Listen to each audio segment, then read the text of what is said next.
Good morning students. तो ये amines वाले चैप्टर में लेक्चर नंबर 3 है और आज हम बात करने वाले हैं दो स्पेसिफिक रिएक्शंस की। एक है हॉफमैन एलिमिनेशन रिएक्शन और दूसरी रहेगी electrophilic substitution reaction in case of aniline. तो ये दोनों ही रिएक्शंस इंपॉर्टेंट है। अभी तक हमने पढ़ा था कि एमीन्स को सिंथेसाइज कैसे किया जा सकता है, पहले लेक्चर था एमीन्स का। दूसरे लेक्चर में हमने देखा कि अगर डिफरेंट टाइप्स के एमीन्स है लाइक प्राइमरी सेकेंडरी टर्शरी वगैरह, तो उनको किस तरह से आप डिस्टिंग्विश कर सकते हैं, डिफ्रेंशिएट कर सकते हैं, कौन कौन से टेस्ट परफॉर्म किए जा सकते हैं। अब ये लेक्चर नंबर 3 है मीन वाले चैप्टर में, तो इसमें हम ये दो स्पेसिफिक और स्पेशल रिएक्शन जो आपके सिलेबस में मैंशनड है उनकी बात करने वाले हैं। तो पहला रिएक्शन होने वाला है हॉफमैन एलिमिनेशन। ये एमीन्स का ही रिएक्शन है। और दूसरा जो आपका रिएक्शन होने वाला है वो है electrophilic substitution in case of aniline. तो बाद वाले की बात हम बाद में करेंगे, पहले हम हॉफमैन एलिमिनेशन से शुरू कर लेते हैं। एक मेरा सजेशन आपको रहेगा कि जब भी, क्योंकि आपका जो मोड ऑफ टीचिंग अब ऑनलाइन मीडियम है, तो अगर आप चाहते हैं कि आपको ये वीडियो लेक्चर ढंग से समझ में आए, तो आपसे मेरी रिक्वेस्ट ये है कि एटलीस्ट, क्योंकि सिलेबस आप सभी के पास है, अगर नहीं भी है तो जो आपने बुक्स खरीदी है उसके स्टार्टिंग में सबसे पहले सिलेबस दिया होता है। आप सिलेबस के हिसाब से चलिए। मैं आपको जो लेक्चर दे रहा हूँ वो बिल्कुल सिलेबस के हिसाब से तैयार करके दे रहा हूँ। तो एटलीस्ट लेक्चर शुरू होने से पहले आप कम से कम उस चीज़ के बारे में पढ़ के देखिए बुक में कि है क्या एक्चुअली में ये। तो जो कंसेप्ट मैं आपको यहाँ समझाने की कोशिश करूँगा, अगर आपने थोड़ा सा पहले पढ़ा होगा तो आपको बहुत आसान हो जाएगा समझना, एज़ कम्पेयर टू कि अगर आप सीधा लेक्चर देखेंगे और उसके बाद आप उसके बारे में सोचना शुरू करेंगे। तो पहले पढ़िए, फिर लेक्चर सुनिए, बड़ी इजीली आपको केमिस्ट्री समझ आ जाएगी आप। और मुझे लगता है कि ये बेस्ट मोड है टीचिंग का। इवन ब्लैक बोर्ड टीचिंग में भी इतनी एफिशिएंसी नहीं आती है, क्योंकि एक वीडियो लेक्चर आपके पास है। आप एक बार बुक पढ़ेंगे, एक बार आप वीडियो लेक्चर देखेंगे, समझ नहीं आएगा, बुक से देखेंगे, फिर से वीडियो लेक्चर देखेंगे। तो ये जो रिपीटेटिव काम है, आप एक वीडियो लेक्चर को 4 बार सुन के अपना कंसेप्ट क्लियर कर सकते हैं। ये जो फैसिलिटी आपको ब्लैक बोर्ड टीचिंग में भी नहीं मिलती, जो हमारी रेगुलर टीचिंग क्लासरूम्स में होती है। तो इसी नोट के साथ let's we start with the first reaction, Hofmann elimination, जैसा मैंने आपको कहा। और इसमें जो रिएक्टेंट होने वाले वो क्या होने वाले, क्वाटनरी अमोनियम हाइड्रोक्साइड होने वाले हैं। रिएजेंट होगा मॉइस्ट सिल्वर ऑक्साइड और प्रोडक्ट बनेगा एल्कीन, टर्शरी अमीन और वाटर। अब ये रिएक्शन इंटरेस्टिंग है यहाँ पे। और ये रिएक्शन इंटरेस्टिंग क्यों है, क्योंकि ये रिएक्शन ऐसा कहाँ से शुरू हो रही है, क्वाटनरी अमोनियम हाइड्रोक्साइड से शुरू हो रही है। अब अगर आपको ये रिएक्शन याद होगी जहाँ पे हम सिंथेसिस करते थे from alkyl halides, synthesis of amines from alkyl halides, वहाँ हम देखते थे कि प्राइमरी अमीन भी बन रहा होता है, सेकेंडरी भी बन जाता है, टर्शरी भी बन जाता है और क्वाटनरी भी बन जाता है। तो अगर उस स्टेज में उस क्वाटनरी सॉल्ट को, जो वहाँ पे क्वाटनरी सॉल्ट बना था, जो क्वाटनरी हैलाइड बना था, उसको अगर हम इस रिएजेंट के साथ, जिसको हम कहते हैं moist silver oxide, Ag2O is silver oxide, और मॉइस्ट का मतलब है कि उसमें थोड़ा सा वाटर प्रेजेंट है। तो इस मिक्सचर को अगर हम यूज़ करेंगे एज एन रिएजेंट, और जो हमारे पास क्वाटनरी एल्काइल हैलाइड बना होगा, तो वो किस में कन्वर्ट हो जाएगा, अमोनियम, क्वाटनरी अमोनियम हाइड्रोक्साइड में कन्वर्ट हो जाएगा। आप देख रहे हैं कि यहाँ का जो हैलाइड था वो इस हाइड्रोक्साइड से रिप्लेस हो गया है। ठीक है। तो इस रिएक्शन में जो रिएक्टेंट होने वाला है हॉफमैन एलिमिनेशन में, वो होने वाला क्वाटनरी अमोनियम हाइड्रोक्साइड, जो कैसे मिला, bye simple treatment of this quaternary ammonium halide with this reagent moist silver oxide.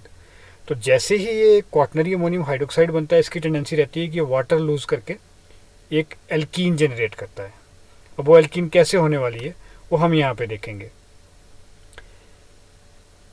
आप देख रहे हैं कि क्वाटनरी अमोनियम हाइड्रोक्साइड को मैंने रिप्रेजेंट किया है यहाँ पे। ये इंटेंशनली मैंने इस तरह का मॉलिक्यूल लिया है ताकि आपको समझ आए कि हम किस तरह की केमिस्ट्री आगे डिस्कस करने वाले हैं इस टेस्ट की। तो ये क्वाटनरी अमोनियम हाइड्रोक्साइड है। आप देख रहे हैं कि नाइट्रोजन के साथ 4 तरह के एल्काइल ग्रुप लगे, नाइट्रोजन के ऊपर पॉजिटिव चार्ज और काउंटर एनायन जो यहाँ पे है वो हाइड्रोक्साइड आयन है। तो थोड़ा सा अगर हम इसको हीट करेंगे तो ये फटाफट क्या करेगा, वाटर लिबरेट कर देगा along with the formation of N alkene. ये वाली एल्कीन बन गई, प्रोपीन दिस इज, और यहाँ पे ट्राई मिथाइल अमीन है ये। तो आप देख रहे हैं कि 2-3 चीज़ें निकल के आ रही है। अब हम देखते हैं कि ये कैसे हुआ, यहाँ पे एल्कीन कैसे बन गई। एल्कीन कैसे बनी, इसका छोटा सा एक मैकेनिज्म आपकी बुक में डिस्कस किया हुआ है, अगर आप समझें तो ये वो वाला इंटरमीडिएट है जिसकी मैं यहाँ पे बात कर रहा था, क्वाटनरी अमोनियम हाइड्रोक्साइड। अब ये जो हाइड्रोक्साइड क्या है, इसका नेचर बेसिक है। तो ये क्योंकि बेसिक नेचर का है तो कोशिश करता है कि इसके रिस्पेक्ट में जो बीटा कार्बन लगा हुआ है, क्योंकि ये क्वाटनरी अमोनियम ग्रुप है, इसके साथ वाला कार्बन अल्फा कार्बन है और इससे नेक्स्ट कार्बन बीटा कार्बन है। ये हम कई बार बात कर चुके हैं। तो ये जो बीटा कार्बन के ऊपर जो हाइड्रोजन लगा ना, दिस हाइड्रोजन इज एसिडिक, क्योंकि ये जो वो बेस जो प्रेजेंट है, वो OH नेगेटिव जो प्रेजेंट है मीडियम में, वो इस हाइड्रोजन को in the form of proton snatch कर सकता है। जब वो स्नैच करेगा तो बॉन्ड पेयर के इलेक्ट्रॉन कार्बन कार्बन के बीच में शिफ्ट हो जाएंगे और एज सच यहाँ पे carbon carbon double bond generate हो जाएगा, मतलब एल्कीन बन जाएगी।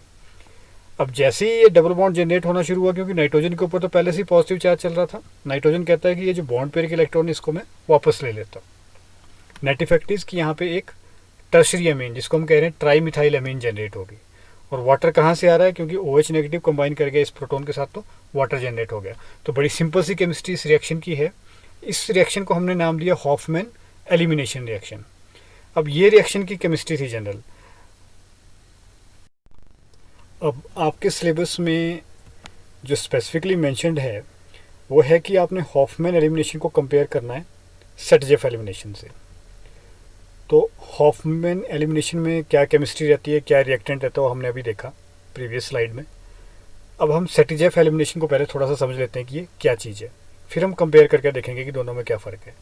सेटजेफ एलिमिनेशन में क्या है कि जो रिएक्टेंट रहने वाला है वो बिल्कुल इससे मिलता जुलता ही है, बट द ओनली डिफरेंस कि यहाँ पे क्वाटनरी अमोनियम ग्रुप लगा होता है, जबकि यहाँ पे एक हेलोजन ग्रुप लगा होता है, जनरली क्लोरीन। तो हम कह सकते हैं कि यहाँ पे जो रिएक्टेंट रहने वाला है वो हेलो एल्केन रहने वाला है, या हम जिसको कहते हैं एल्काइल हैलाइड रहने वाला है, क्योंकि ये एल्केन है और इसके साथ हेलोजन लगा हुआ, तो इसको हेलो एल्केन कहते हैं। अब रिएक्शन फिर से बेसिक मीडियम में होती है, मतलब यहाँ पे भी बेस OH नेगेटिव यूज़ होने वाला है, यहाँ पे भी OH नेगेटिव का काफ़ी रोल रह रहा था।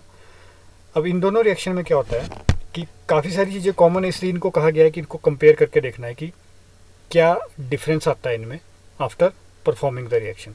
तो सेटजेफ एलिमिनेशन के केस में क्या होता है कि बेस का जो रोल रहता है वो फिर से वही रहता है कि ये प्रोटोन को एब्स्ट्रैक्ट करेगा मीडियम से। कहाँ से एब्स्ट्रैक्ट करेगा, बीटा कार्बन से करेगा। बीटा कार्बन कौन सा है, क्योंकि ये फंक्शनल ग्रुप है यहाँ पे हेलोजन, तो इसके साथ वाला जो इमीडिएट कार्बन है वो अल्फा होगा और जो साथ वाले कार्बन होंगे वो बीटा होंगे। तो यहाँ पे साथ में 2 कार्बन लगे तो ये कार्बन भी बीटा होगा और ये वाला कार्बन भी बीटा होगा। तो मैंने कहा कि बेस का रोल है बीटा हाइड्रोजन को एब्स्ट्रैक्ट करना, तो बेस यहाँ से भी हाइड्रोजन एब्स्ट्रैक्ट प्रोटोन एब्स्ट्रैक्ट कर सकता है और यहाँ से भी प्रोटोन एब्स्ट्रैक्ट कर सकता है। हम दोनों सिचुएशन देख लेते हैं। अगर टर्मिनल कार्बन, मैं इसको मार्क कर रहा हूँ यहाँ पे, ये क्योंकि बिल्कुल एंड वाली कार्बन है तो इसको टर्मिनल कार्बन कह रहे हैं। अगर टर्मिनल कार्बन से प्रोटोन की एब्स्ट्रैक्शन होती है तो क्या सिचुएशन होगी, यहाँ से H पॉजिटिव की फॉर्म में गया, जो बॉन्ड पेयर के इलेक्ट्रॉन थे वो ऐसा यहाँ पे आ गए और एक डबल बॉन्ड जनरेट हो गया। तो इस तरह की एक एल्कीन बन के आई, जिसमें आप देख रहे हैं कि जो कार्बन कार्बन डबल बॉन्ड आ रहा है वो कहाँ आ रहा है, टर्मिनल पोजीशन पे आ रहा है, तो इसको कहते हैं हम टर्मिनल एल्कीन।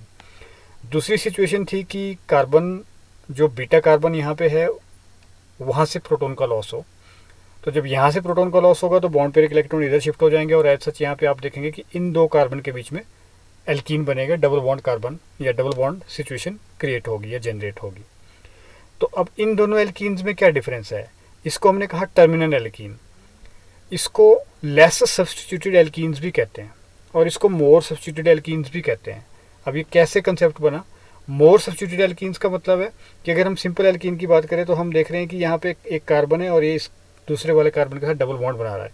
इसके जो बाकी सब्स्टिट्यूएंट है, एक इसके साथ हाइड्रोजन लगा होगा, दूसरा सब्स्टिट्यूएंट कोई एल्काइल ग्रुप लगा होगा। ऐसा ही अगर हम दूसरी कार्बन की बात कर ले, इसके साथ एक सब्स्टिट्यूएंट हाइड्रोजन लगा हुआ है और दूसरा सब्स्टिट्यूएंट ये मिथाइल ग्रुप लगा हुआ है। तो क्योंकि इसमें जो हाइड्रोजन है वो कम है, जो डायरेक्ट कार्बन है जिसमें डबल बॉन्ड बन रहा है, तो उनके साथ जो हाइड्रोजन लगे वो कम है, तो इसको हम कहते हैं मोर सब्स्टिट्यूटेड एल्कीन। अगर इस सिचुएशन को हम कंपेयर करें टर्मिनल वाले केस में, तो यहाँ आप देख रहे हैं कि इस साइड वाला जो कार्बन है डबल बॉन्ड के, उसके साथ एक हाइड्रोजन अटैच्ड है और दूसरी साइड प्रोपाइल ग्रुप अटैच्ड है, तो ये सब्स्टिट्यूटेड कार्बन कहलाएगा। बट यहाँ पे जो डबली बॉन्डेड कार्बन है, इसके यहाँ पे भी हाइड्रोजन लगा है, यहाँ पे भी हाइड्रोजन लगा है, तो ये सब्स्टिट्यूटेड कार्बन नहीं है। तो हम ये बोल सकते हैं कि ये वाली एल्कीन कम सब्स्टिट्यूटेड है एज कम्पेयर टू ये वाली एल्कीन, क्योंकि इसमें ज़्यादा सब्स्टिट्यूशन आ रही है, 2 हाइड्रोजन है और 2 एल्काइल ग्रुप लगे हैं, जबकि यहाँ पे आप देख रहे हैं कि 1 2 3 हाइड्रोजन है और सिर्फ एक ही एल्काइल ग्रुप लगा हुआ है। तो इसको हम कहेंगे लेस सब्स्टिट्यूटेड एल्कीन, इसको कहेंगे मोर सब्स्टिट्यूटेड एल्कीन। तो सेटजेफ ने क्या कहा कि जब ऐसी सिचुएशन होगी, कोई हम हेलो एल्केन यूज़ कर रहे होंगे और कोई बेसिक मीडियम होगा, तो वहाँ पे बीटा एलिमिनेशन होगी, यानी कि बीटा पोजीशन से हाइड्रोजन का लॉस होगा। जो एल्कीन बनेगी वो कौन सी बनेगी डोमिनेट, ये वाली एल्कीन, जिसको हम कह रहे हैं मोर सब्स्टिट्यूटेड एल्कीन। तो आप देख रहे हैं कि 80% अमाउंट इसका बना और 20% अमाउंट इसका बना। हम ये डिनाई नहीं करते कि ये बिल्कुल नहीं बनेगी, ये भी बनेगी, बट इसकी जो परसेंटेज रहेगी वो इसके कंपैरिजन में बहुत कम रहेगी। तो सेटजेफ said during this type of elimination reaction the alkene formed is more substituted, जिसमें ज़्यादा सब्स्टिट्यूशन हो। लेकिन अब कंपैरिजन पे आएंगे। अब हमने दोनों रिएक्शंस की या दोनों टेस्ट्स की एक बेसिक केमिस्ट्री अंडरस्टैंड कर ली है। अब हम थोड़ा पॉइंट ऑफ डिफरेंस पे आते हैं। अगर आप यहाँ पे सिचुएशन को जज करें तो यहाँ पे आप देख रहे हैं कि जो मेजर प्रोडक्ट है इसमें लिखा 96% कौन सी एल्कीन बनी, टर्मिनल एल्कीन बनी, ठीक है। और इस केस में जो मोर सब्स्टिट्यूटेड एल्कीन थी, जिसमें ज़्यादा सब्स्टिट्यूशन आ रही थी, वो कम बनी, सिर्फ 4% अमाउंट बन रहा है उसका। तो ये सिर्फ ओनली डिफरेंस है हॉफमैन और सेटजेफ एलिमिनेशन में। अगर आपसे पूछा जाता है हॉफमैन एलिमिनेशन तो आप कहेंगे कि जो टर्मिनल एल्कीन है वो डोमिनेट प्रोडक्ट बनेगा। लेकिन अगर आपसे पूछा जाए सेटजेफ एलिमिनेशन में तो उसमें जो मोर सब्स्टिट्यूटेड एल्कीन है वो डोमिनेट प्रोडक्ट बनेगा। सो ये इन दोनों के टेस्ट की केमिस्ट्री थी। मैं चाहता हूँ कि आप बड़े अच्छे से इसको अंडरस्टैंड करें, क्योंकि इस पर काफ़ी क्वेश्चन